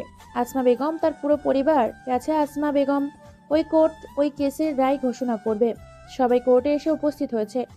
বাদী পক্ষের উকিল ও আসামি পক্ষের উকিলের মধ্যে হাড্ডাহাড্ডি লেগে গেছে কেসটাকে নিয়ে। কেউ বলছে এইসবের দোষী নয় সাকিব, কেউ বলছে এইসবের দোষের সাথে জড়িত আছে। অবশেষে বাদী পক্ষের উকিল প্রমাণ করে দেয় যে এসবের পিছনে সাকিবের হাত আছে। আসমা বেগম নিজের ছেলের বিরুদ্ধে 7 বছর সশ্রম কারাদণ্ডে দণ্ডিত করে। সাকিবকে শেষবারের মতো দেখে নেয় সবাই। সাকিবের সাথে ইরা দেখা করতে চাইলে সাকিব দেখা না করে চলে যায়। এই ছিল অতীতের কাহিনী। দেখতে দেখতে 5টি বছর কেটে যায়। জেলের ভিতর এর মধ্যে তার বন্ধুরা দেখা করতে এসেছিল সাকিবের সাথে, কিন্তু সাকিব কারোর সাথেই দেখা করেনি। সাকিবের পুরনো স্মৃতি মনে পড়তেই চোখ থেকে 2 ফোঁটা নোনা পানি গড়িয়ে পড়ে। সাকিবের জীবনের এত কষ্ট, এটা শুনে রাহাত, আপন, আলমগীর সবার সান্ত্বনা দিতে থাকে। সাকিবকে দেখতে দেখতে ফজরের আজান দিয়ে দেয় সকাল হয়েছে। এই 5 বছর সাকিব নিজের কোনো যত্ন নেয়নি। চুল, দাড়ি, নখ, শরীরের যা তা অবস্থা। পুরো পাগলের মতো হয়ে গেছে দাড়িগুলো, চুলগুলো ইয়া বড় হয়েছে। তাকে সবাই চুলগুলো কাটতে বলে, সে একটা কথাই বলে, এগুলো তার স্মৃতি হিসাবে তার কাছেই থেকে যাবে। হঠাৎ তাদের কথার মাঝে জেলার সাহেব এসে বলে ওঠে, সাকিব, রাহাত, আপন ও আলমগীর, তোমাদের সততা ও ভালো ব্যবহারের জন্য তোমাদের সুখবর আছে। তোমরা আজ থেকে মুক্তি, স্বাধীন মুক্ত পাখির মতো ঘুমাতে পারবে। তোমাদের 7 বছরে জেল হয়েছিল। তোমাদের ভালো ব্যবহারের জন্য তোমাদের 2 বছরের শাস্তি মওকুফ করে দেওয়া হয়েছে। এখানে তোমাদের জন্য 20,000 টাকা আছে। 4 জনের 5,000 করে তোমরা নতুন করে তোমাদের জীবনটা শুরু করবে। এটা তোমাদের কাজের পুরস্কার। কথাটা শুনে যেন রাগটা রাগান্বিত আগুনের ফাটায় পরিণত হয়। সাকিবের পুরনো স্মৃতির প্রতিশোধ নেবে সে। এখন থেকে শুরু হবে নতুন খেলার শহরে। মুচকি একটা হাসি দেয় সাকিব। তারপর সাকিব তারা 3 জন, মোট 4 জন মিলে থানার সকল ফর্মালিটি প্রদান করে থানা থেকে বেরিয়ে যায়। থানার বাইরে এসে শরীরটা মুচড়ে নেয়। 4 জন মিলে আজকে প্রায় 5 বছর পর নতুন জগতে নিঃশ্বাস নিচ্ছে। মুক্ত পাখি হয়ে তারা 4 জন মিলে অন্যদিকে বাড়িটিকে 4 দিক দিয়ে ও সানাই দিয়ে ভরিয়ে দিয়েছে। আজকে বিয়ে বাড়িতে নতুন করে উৎসবে জেগেছে। চাকরি করে সাজিয়ে তুলেছে পুরো বাড়িটাকে। বিয়ে বাড়িতে মাতিয়ে তুলেছে আত্মীয় স্বজন ও পাড়ার প্রতিবেশীরা। সবাই বাজি চালাচ্ছে। পুরো বাড়িতে লোকজন দিয়ে ভরা। হ্যাঁ, আজকে বিয়ে হতে চলেছে ওই মিথ্যেবাদী ছলনাময়ী পায়েলের। তারই বিয়েতে ধুমধাম করে তার পরিবার সানাই বাজিয়ে বিয়ে দিচ্ছে তার অন্য একটা ছেলের জীবন নষ্ট করে। সাকিব চলে আসে তার শহরে। প্রথম টার্গেট তার পায়েল। তাই সে সোজা পায়েলের বাড়িতে চলে আসে আপন, রাহাত ও আলমগীরকে নিয়ে। বাড়ির সামনে এসে জানতে পারে আজকে তার গায়ে হলুদ ও কাল তার বিয়ে। তাই কিভাবে বাড়ি থেকে তুলে নিয়ে আসবে পরিকল্পনা করতে লেগে পড়েছে সাকিব তাদের 3 জনের সাথে। অন্যদিকে পায়েল নিজের ভুলটা বুঝতে পেরে চলে যায় আসমা বেগমের বাড়িতে। আসমা বেগমের বাড়িতে গিয়ে এক এক করে সবকিছু খুলে বলে সবার সামনে। এটা শুনে ইরা বেশ কয়েকটা থাপ্পড় মারে পায়েলের গালে। ইরা বলে, তোর মতো কাল নাগিনীর জন্য আমি আমার ভালোবাসাকে অপমান করেছি। তোকে আজকে আমি মেরেই ফেলবো। শুধুমাত্র তোর জন্য 5টা বছর আমি অঝরে চোখের পানি ফেলেছি। তোর জন্য পুরো পরিবারটা আমাদের লন্ডভন্ড হয়ে গেছে। এইটা বলছে আর একের পর এক থাপ্পড় দিয়েই চলেছে ইরা পায়েলের গালে। আসমা বেগম ও জান্নাত বেগম পায়েলকে ইরার কাছ থেকে ছাড়িয়ে পায়েলকে আরো কিছু না বলে ইরাকে নিয়ে গাড়ি নিয়ে বেরিয়ে যায় থানার উদ্দেশ্যে। কয়েক ঘন্টার মধ্যেই থানায় এসে হাজির হয়ে যায়। তারপর আসমা বেগম বলে ওঠে, পুলিশ অফিসার কয়েদি নম্বর 103 সে জেলে ছিল। 7 বছর তাকে জেলে রায় শোনানো হয়েছিল। সে কোথায় তাকে তো দেখছি না। সরি ম্যাম, আপনি বোধহয় সাকিবের কথা বলছেন। সাকিবকে আজকে জেল থেকে বের করা হয়েছে। তার 7 বছর জেল শোনানো হয়েছিল। তার ভালো ব্যবহার আচরণের জন্য তাদের 4 জনকে 5 বছর জেল খাটার পরে ছেড়ে দেওয়া হয়, আর আপনার আসার মাত্র কয়েক ঘন্টা আগে তাকে ছেড়ে দেওয়া হয়েছে। এই কথা শুনে ইরা সহ তার পুরো পরিবার কান্নায় ভেঙে পড়ে। কি ভুল করেছে তারা? সাকিবের সাথে কি অন্যায় করেছে? সাকিবের কথা না শুনে তারপর পুলিশ অফিসারের কাছে সাকিবের ছবি চাইলে পুলিশ অফিসার সাকিব ও তাদের তিনজনের শেষ স্মৃতি হিসাবে একটা ছবি রেখে দেয়। আর ইরাও তাদের পরিবারের ছবিটা দেখে হাউ মাউ করে কাঁদতে থাকে, কেননা সাকিবকে চেনাই যাচ্ছে না।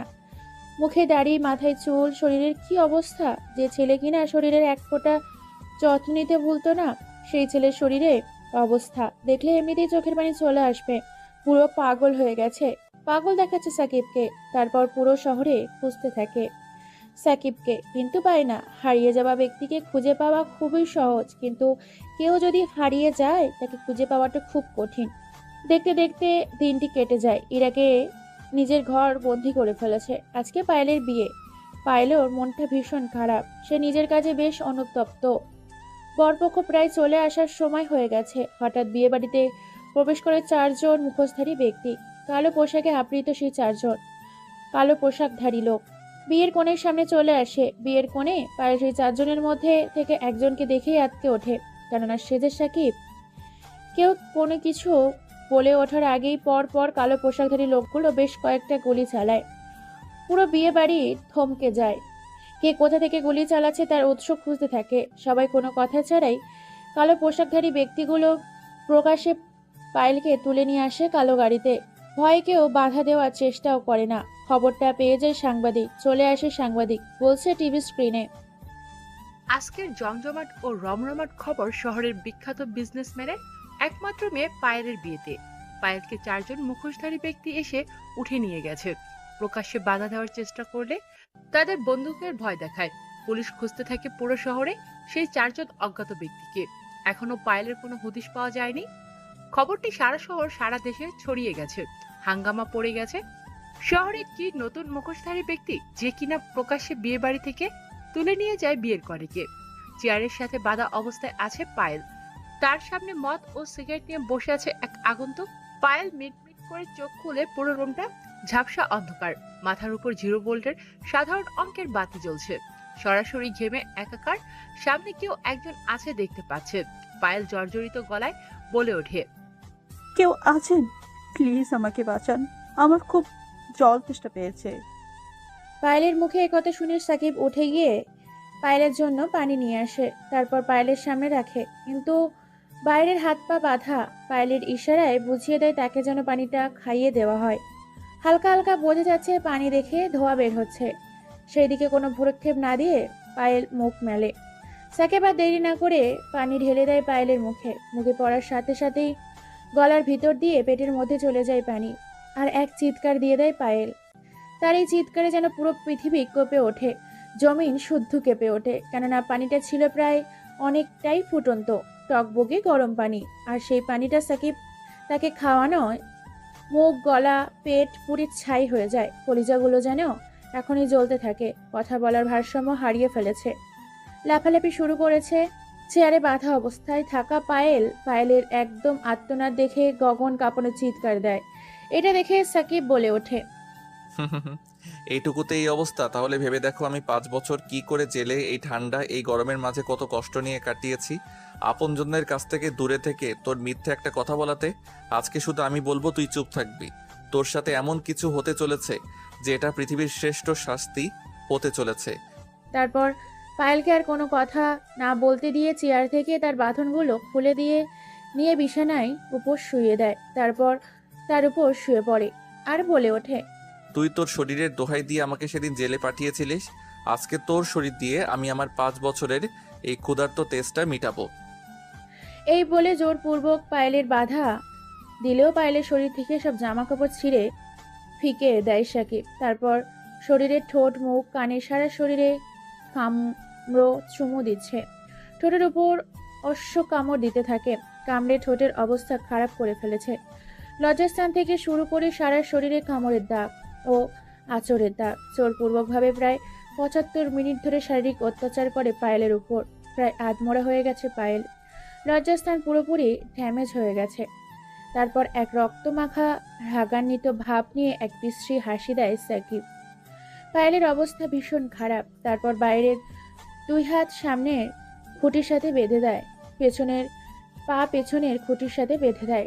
তারপর আবার তার উপর শুয়ে তার মুখে নিজের মুখ লাগিয়ে দেয়। তারপর দাঁত দিয়ে মুখের ভিতর থেকে পায়েলের জিহ্বা টেনে বের করে আনে। তারপর নিজের দাঁত দিয়ে কামড়ে দেয় জিহ্বাটাকে, নিজের ভেতর থেকে ছিঁড়ে নিয়ে আসে জিহ্বাটাকে। পায়ের সাথে সাথেই ছটফট করতে থাকে। জিহ্বাটাকে নিয়ে নিজের মুখের ভেতর থেকে এইভাবে ছিঁড়ে দেয়। হাতে দেখে পায়েল প্রায় হাতমরা হয়ে গেছে, কারণ এই জিহ্বা দিয়েই, এই মুখ দিয়েই সে মিথ্যে জবাব দিয়েছিল। তারপর সাকিব একটা গরম রামদা ও গরম তেল নিয়ে আসে। তারপর রামদা ও গরম তেল তার লজ্জাস্থানে উপর রাখে। সাথে সাথেই পুড়ে ঝলসে যায় তার লজ্জাস্থান। তারপর সেই রামদা দিয়ে কেটে নষ্ট করে দেয়। তারপর একটা ছুরি গরম করে এনে গরম করে সেই ছুরিটা দিয়ে কয়েকবার পেটের মধ্যে আঘাত করে, শরীরটাকে খণ্ড বিখণ্ড করে ফেলে। তারপর হাতের বাঁধন, পায়ের বাঁধন খুলে দিয়ে মুখটা অবস্থা বিকৃত করে দেয়। তারপর রাহাত আপন আলমগীরকে লাশটাকে 4 রাস্তার জমজমাট জনগণ সম্মুহূর্ত এলাকাতে লাশটাকে ফেলে দিয়ে আসতে বলে, যাতে খুব সহজেই লাশটা চোখের সামনে পড়ে। তারপর মদ সিগারেট নিয়ে বসে পড়ে। এদিকে ইরা অঝরে চোখের পানি ফেলছে। পুলিশ পায়েলকে খুঁজে বেড়াচ্ছে। দেখতে দেখতে রাত কেটে সকাল হয়ে পরের দিন সকালেই সাংবাদিক বলছে, আজকে সকাল 8টার খবর, শহরের মাঝখানে ফেলে গেছে প্রকাশ্যে একটি মেয়ের লাশটাকে হত্যা করা হয়েছে। তার শরীরে বিভিন্ন অঙ্গ প্রত্যঙ্গ কেটে ফেলা হয়েছে। মেয়েটির মুখের চেহারা অবস্থা খুবই খারাপ। পুলিশ তার জন্য আইডেন্টিফাই করতে পারছে না। তবে পরীক্ষা করে জানা গেছে এটা কিছুদিন আগে হারিয়ে যাওয়া, অর্থাৎ বিয়ের মণ্ডপ থেকে তুলে আনা সেই আগন্তুক পায়েল। অর্থাৎ এই মিত্রর লাশ হচ্ছে পায়েলের, টপ বিজনেসম্যানের মেয়ে পায়েলের। তার লাশটা ফেলে দিয়ে গেছে এই ভরা সম জনগণ এলাকাতে। কে করেছে, কেন করেছে, পুলিশ কোনো হুদিশ পায় না। তবে সন্দেহমূলক লাশটার অবস্থা দেখে পুলিশ জানিয়েছে হয়তো এটা প্রতিশোধ নেওয়ার কারণে করেছে, হয়তো মেয়েটার উপর কারো ক্ষিপ্ত রাগ ছিল জমা। এই ছিল আজকের চূড়ান্ত খবর। দেখতে দেখতে 2 দিন কেটে যায়। শহরে এরকম ঘটনা আগেও ঘটেছে, যখন সাকিব ছিল মানুষ। এখনো সাকিবের উপস্থিতি টের পায়, অনুভব করে। আরও এরই মধ্যে 2 দিন কেটে যায়। এদিকে সাকিবের পুরো পরিবার সাকিবকে খুঁজে বেড়াচ্ছে, কিন্তু পাচ্ছে না। সাকিব আজকে একটা নাইট ক্লাবে এসেছে। পকেট থেকে ফোনটা বের করে মাসুদের নাম্বারে ডায়াল করে। ফোন রিসিভ করতে সাকিব বলে ওঠে, হ্যালো মাসুদ, আমি সাকিব বলছি। অমুক ঠিকানায় আমার সাথে দেখা করো। আমার পুরো টিমটাকে নিয়ে আসবে, গোপন সূত্রে, কেউ যেন না জানে, আর বিশেষ করে আমার পরিবার। ভাই আপনি তো জেলে, তাহলে বাইরে কি হবে? অনেক কাহিনী লুকিয়ে আছে, আগে দেখা করো, তারপরে বলবো বাকি সব। ওকে ভাই, ঠিক আছে। তাহলে আজকে আমরা রাত 10টার পর দেখা করব। আমি আপনার দেওয়া পুরো টিমটাকে এতদিন পরিচালনা করেছি। যেহেতু আপনি চলে এসেছেন, তাহলে আমি পুরো টিমটাকে নিয়ে আপনার সামনে হাজির হব। তারপর মাসুদ ফোন কেটে দেয়। দেখতে দেখতে রাত 9টা পেরিয়ে 10টা বেজে যায়। 10টা বেজে 10:30। হঠাৎ নাইট ক্লাবের ভেতর 30 থেকে 40টা ছেলে প্রবেশ করে। তাদের মধ্যে প্রথমে আছে মাসুদ ও মাসুম। তারা সবাই সাকিবকে এদিকে ওদিকে খুঁজতে থাকে, কিন্তু তাদের সামনে থাকা সত্ত্বেও তারা খুঁজে পায় না। বেশ কিছু সময় কেটে যায়। টেবিলে বসে থাকা একটি ছেলে হাতের ইশারা দেয় মাসুদকে। মাসুদ ছেলেটিকে দেখতে পেয়ে এগিয়ে যায় আর বলে ওঠে, জি ভাই, কিছু বললেন? ঠিক চিনতে পারলাম না আপনাকে। সাকিব দাঁড়িয়ে যায়, মুচকি একটা হাসি দেয়। আসলে সাকিবকে না চেনারই কথা, কারণ সাকিবের চুল দাড়ি সব বড় হয়ে গেছে। এরকম অগোছালো প্রকৃতির মানুষ, তাই চিনতে পারিনি কেউ। সাকিবের একটা মুচকি হাসি দিয়ে বলে ওঠে, আমি সাকিব, তোদের বড় ভাই, শহরের সিক্রেট মাস্তান, ফিরে এসেছি তোদের মাঝে। তারপর মাসুদ মাসুম আর কোনো কথা না বলে জড়িয়ে ধরে সাকিবকে। রিয়াদ, রাজ, শৌফিক, শাওন, ইয়াজ, তৌফিক এরা এসে সাকিবকে জড়িয়ে ধরে এবং সাকিবের 2 হাতে চুমু খায়। হাউমাউ করে সাকিবকে দেখে কেঁদে ফেলে, কারণ সাকিব ছিল তাদের দলের লিডার। সাকিব চলে যাবার পর টিমটা লন্ডভন্ড হয়ে গিয়েছিল। সাকিবকে দেখে আবার নতুন করে মনে জোর পেয়েছে। সাকিব তাদের এরকম অবস্থা দেখে বলে ওঠে, আমার কিছু ইনফরমেশন প্রয়োজন। সেদিন ভার্সিটিতে কারা কারা আমাকে মিথ্যে ষড়যন্ত্রে ফাঁসিয়ে জেলে পাঠিয়েছিল, তাদের পুরো লিস্টটা চাই। আমি চাই তোরা আজ থেকে কাজে লেগে পড়বি, আর আমার খবরটা যেন কেউ না জানে যে আমি এই শহরে আছি। ওকে ভাই, ঠিক আছে, সমস্যা নাই। তারপর তারা যে যার মতো অনেকক্ষণ নাইট ক্লাবে আড্ডা দেয়। অনেকদিন পর তারা সাকিবকে পেয়েছে। তাদের মাঝে ওই হুল্লোড় আড্ডা মাতিয়ে দেয় তারাও। তারপর চলে আসে পুরো টিমটাকে নিয়ে থানার সামনে। আর সাকিবের কথা মতো থানার ভেতর থেকে থানার এসআইকে তুলে নিয়ে আসে, কারণ এসআই শহরের একজন আতঙ্ক, গরিব দুঃখী মানুষের অসহায় তার সুযোগ নেয়। সে হাজার হাজার লাখ টাকা ঘুষ খেয়ে আজকে নিজের পকেট ভরিয়ে হারিয়ে ফেলেছে। সেটা কে সাইজ করবে বলে পুরো টিমটাকে নিয়ে থানার সামনে এসেছে। থানার ভেতর থেকে হুড়মুড় করে তুলে নিয়ে আসে। থানার ভেতরে পুলিশ কনস্টেবলগুলো বাধা দিতে আসলে তাদের কয়েকজনকে ধমক দিয়ে জানের মায়া নিয়ে কেটে পড়ে সেখান থেকে। তারপর থানার সামনে তাকে তুলে নিয়ে আসে চার রাস্তায় কবরস্থানের মাঝে 2 গাছে রশি দিয়ে বেঁধে ফেলে 2 পা ও 2 হাত। তারপর তার সামনে রাখা হয় আগুন, ফুটন্ত পানি ও অ্যাসিড। সেই ফুটন্ত পানিটা দিয়ে ওসির প্যান্টের ভেতর দিয়ে ঢেলে দেওয়া হয়। সাথে সাথেই ওসির লজ্জাস্থানে পুরো মাংস খসে পড়ে। ওসি শুধু চিৎকার করতে থাকে। তারপর আগুন দিয়ে তার 2 পা আগুনের মাঝে রেখে মুহূর্তের মধ্যে আগুনে ঝলসে যায় তার 2 পা। তারপর সবাই মিলে অস্ত্র হাতে নেয়। কেউ নেয় স্নাইপার বন্দুক, কেউ নেয় AK-47 বন্দুক। সাকিব 123 বলারে ঝাঁঝরা করে দেয় যে যার মতো করে। পরের দিন সকালে সাংবাদিক টিভি নিউজে কিনে বলছে, কেউ বা কারা নৃশংসভাবে রাতের অন্ধকারে বর্তমান থানার এএসআইকে হত্যা করেছে।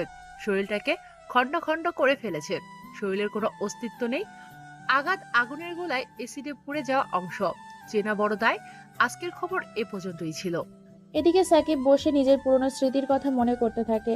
আজকে কতই না সুন্দর হতো তার জীবনটা ইরাকে নিয়ে, কিন্তু ইরার একটা ভুলের কারণে জীবনটা দুজনেই কষ্টে ছেয়ে গেছে। এদিকে মাসুম আর মাসুদ গোপনে সূত্রে খবর নিয়ে এসেছে এইসবের পেছনে প্রিন্সিপাল এবং তাদের বিপরীত দল সোহাগের সাথে আন্ডারওয়ার্ল্ডের ভিক্টর জড়িয়ে আছে তাদের ফাঁসানোর পেছনে। সাকিব এই কথা শুনে একটা সময় মুচকি হাসি দেয়। তারপর সাকিব ও তার দলবলকে নিয়ে পরিকল্পনা করতে থাকে কিভাবে ভিক্টরকে দেশে আনবে, কিভাবে সবাইকে তাদের অকর্মের শাস্তি দেবে। তারা পরিকল্পনা করে ফেলে ভিক্টরকে তারা দেশে আনবে যে কোনো মূল্যে। সর্বপ্রথম তাকে, এবং তাদের প্রথম টার্গেট হলো সোহাগ। সাকিব বলে দেয় মাসুদ ও মাসুমকে সোহাগকে যে কোনো মূল্যেই হোক সোহাগকে যেন যে কোনো পরিস্থিতিতে তুলে নিয়ে আসে তাদের গোপন গোডাউনে। সাকিবের কথায় মাসুম ও মাসুদ বেরিয়ে যায় তাদের পুরো টিমকে নিয়ে সোহাগকে খোঁজার জন্য। পুরো শহরের লোক সরিয়ে দিয়েছে। সোহাগকে যেখানে পাবে সেখান থেকে তুলে নিয়ে আসবে। এদিকে সোহাগ পরিকল্পনা করছে ইরাকে নিজের হাতে ফেলে নিজের আয়ত্তে নিয়ে আসবে। কিন্তু সে জানে না যে সাকিব জেল থেকে ছাড়া পেয়ে গেছে। সে নিজের মতো করে আনন্দের সাথে ঘুরছিল এতদিন। সাকিবের দলের একটা ছেলে সোহাগকে দেখতে পায় একটা রেস্টুরেন্টে। তারপর সাকিবের দলের ছেলেপুলেগুলো সেখান থেকে ওপেনলি প্রকাশ্যে নিয়ে আসে হাঙ্গামা করে রেস্টুরেন্ট থেকে সোহাগকে। সোহাগের দলের ছেলেপুলে খবর পেয়ে বাধা দিতে আসলে ছেলেপেলেগুলোকে মেরে শুইয়ে দেয় রাস্তার মাঝে। তারপর তাদের লাশের ওপর দিয়ে সোহাগকে তুলে নিয়ে আসে গোপন রাস্তায়, গোপন সূত্রে গোডাউনের ভেতরে। তারপর সোহাগকে চেয়ারের সাথে বেঁধে ফেলে। সোহাগের সামনে সাকিব আছে। সাকিবকে দেখে সোহাগ চিনতে পারে না। তারপর সোহাগকে সাকিবের পরিচয় দেয়। সাকিব জেলে থেকে ছাড়া পেয়েছে এটা শুনে শরীরের লোম হয়ে গেছে। আর কোনো কিছু বলতে না দিয়ে সোহাগের মুখে রুমাল পুড়ে দেয় সাকিব। তারপর প্লাস দেয়। সাকিবের মুখে সব কটা দাঁত উপড়ে ফেলে। এখন শুধু মাছু দেখা যাচ্ছে। সোহাগ যন্ত্রণায় ছটফট করতে থাকে। মুখের ভেতর দিয়ে রক্তের স্রোত বয়ে যাচ্ছে। তারপর জিহ্বাটা প্লাস দিয়ে বের করে জিহ্বাটা পুরো কেটে ফেলে। তারপর গলার নিচের শিরা কেটে দেয়, শ্বাসনালীটা কেটে দেয় গলার। তারপর স্বর্ণালীটাকে কেটে দেয়। তারপর ছুরি দিয়ে একের পর এক পেটে আঘাত করতে থাকে, নির্মমভাবে একের পর এক আঘাত করতে থাকে। তারপর মাসুদ একটা লোহার আগুনের রডকে গলিয়ে আনা লোহার শিক সোহাগের পুরুষত্বের মধ্যে ঢুকিয়ে দেয়। ছটপট করতে করতে প্রাণ হারায়। আর এরই তখন ভিডিও করছিল ক্যামেরা দিয়ে মাসুম। তারপর সাকিবের কথা মতো পুরো ভিডিওটা পাঠিয়ে দেয় প্রিন্সিপালের হোয়াটসঅ্যাপে, ওভার্সিটির বিভিন্ন গ্রুপে। সবাই ভিডিওটা দেখে এই রকম মর্মান্তিক মৃত্যু দেখে সোহাগের ছেলেগুলো এখন থেকেই গা ঢাকা দেওয়া শুরু করেছে নিজেদের জীবন বাঁচানোর জন্য। প্রিন্সিপাল এরকম ভিডিও দেখে শহর থেকে পালানোর প্রস্তুতি নিয়েছে। অন্যদিকে সাকিবের কথা মতো মাসুম আর মাসুদ ও তার দলের ছেলেপুলেগুলো প্রিন্সিপালকে ধরতে তার বাসায় চলে গেছে। অন্যদিকে রিয়াদ, রাজ, সৌভিক, শাওন, ইয়াস, তৌফিক এরা সবাই আন্ডারওয়ার্ল্ডের ভিক্টরকে কিভাবে দেশে আনা যায় পরিকল্পনা করতে লেগে গেছে। পরের দিন সকালে প্রিন্সিপালকে নিয়ে আসে পরিত্যক্ত একটা গোডাউনের মাঝে।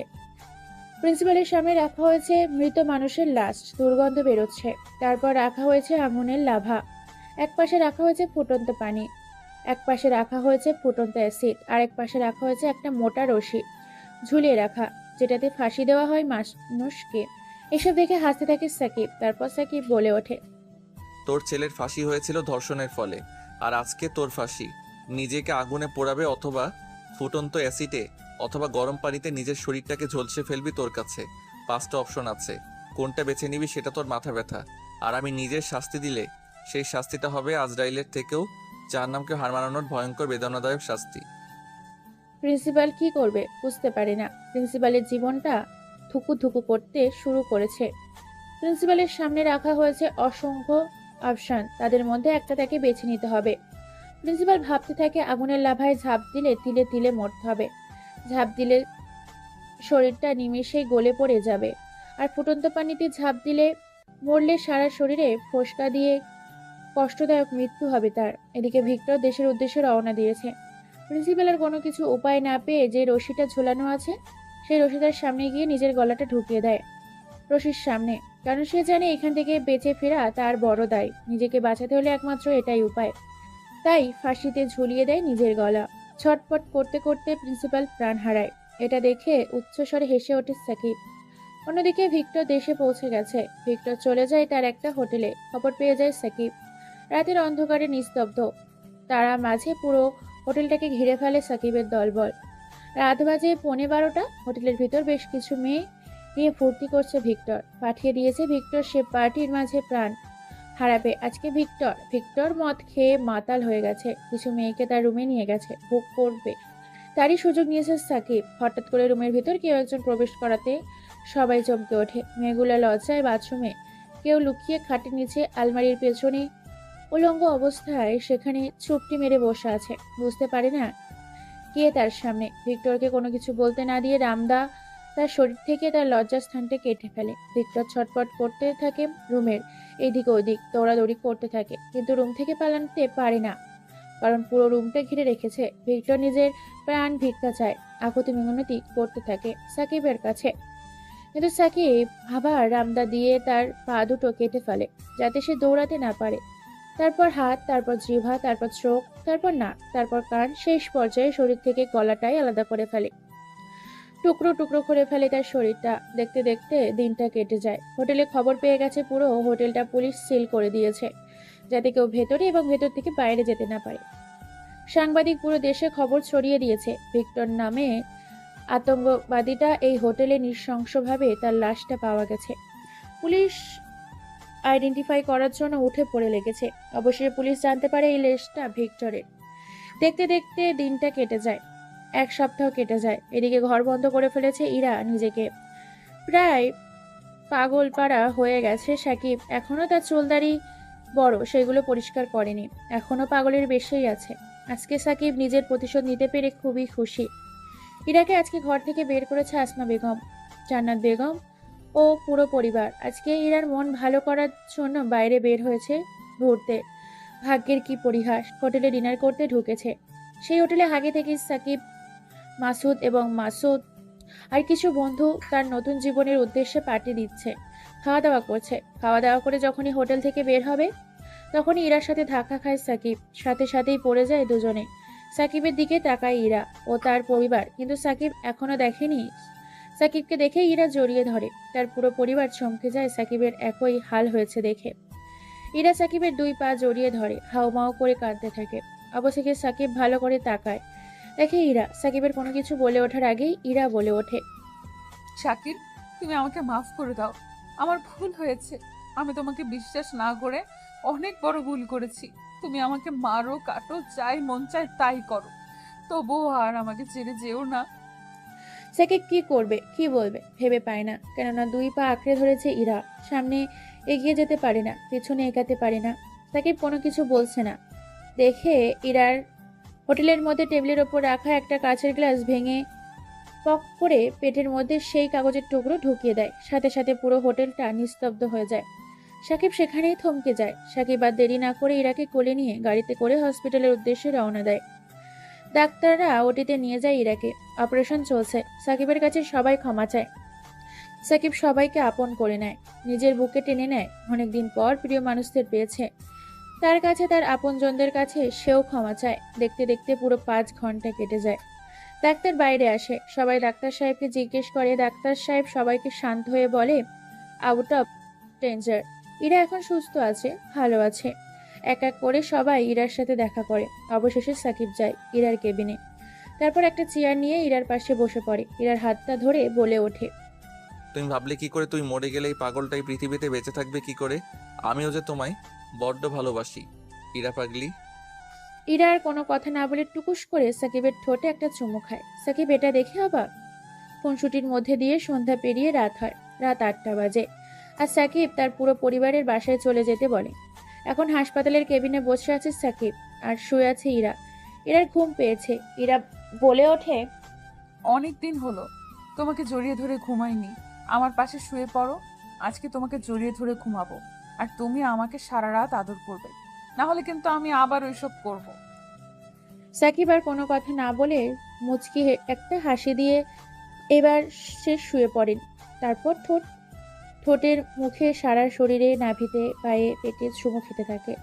সাথে ফ্ল্যাট চাতে ইরা এতদিন না পাওয়া ভালোবাসাটা সে বুঝতে পারে। দেখতে দেখতে দুজনে 2 ঠোঁট একত্রিত করে এক জায়গায় ঘুমিয়ে পড়ে জড়িয়ে ধরে। পরের দিন তাদেরকে বাসায় নিয়ে যাওয়া হয়। 1 সপ্তাহ কেটে যায় হাসি ঠাট্টার মধ্যে দিয়ে। দেখতে দেখতে তাদের বিয়েও হয়ে যায়। আজকে তাদের বাসর রাত। বাসর ঘরে বসে আছে ইরা। বসে যে রুমে প্রবেশ করে সাকিব। সাকিবকে সালাম করে তারপর দুজনেই নামাজ পড়ে আবার খাটে এসে বসে পড়ে। সাকিব ইরাকে শুইয়ে দেয় খাটের ওপর। তারপর ইরা শরীর থেকে সকল রকম গহনা খুলে ফেলে। তারপর শরীর থেকে কাপড় ধীরে ধীরে খুলে ফেলে।